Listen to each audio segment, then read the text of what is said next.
मंडळी नमस्कार। आज आपण भेटतोय एका अशा दूध व्यावसायिकाला ज्याने आपल्या म्हशीसाठी गोठ्यात एसी बसवून सगळ्यांना थक्क केला आहे।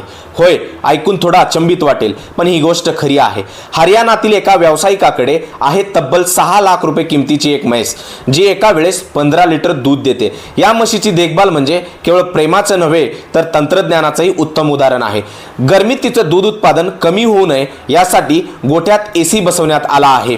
उच्च प्रतीच्या खुराकाबरोबरच शुद्ध पाणी, वेळेवर आरोग्य तपासणी आणि उत्तम वातावरण या सगळ्यांचा परिणाम म्हणजे दररोजचं उत्तम प्रतीचं दूध आहे। मित्रांनो, हा गोठा केवळ दूध उत्पादनाचं केंद्र नाही तर शाश्वत शेती आणि आधुनिकतेचंही प्रतीक आहे। या व्यावसायिकाने हे सिद्ध केलं आहे, शेती आणि पशुपालन जर आधुनिकतेच्या जोडीनं केलं तर ते नक्कीच यशस्वी ठरतं। ही कहाणी आहे मेहनतीची, जिद्दीची आणि नव्या वाटा शोधणाऱ्या एका शेतकऱ्याची। तर ही कहाणी कशी वाटली कमेंटमध्ये नक्की सांगा मित्रांनो।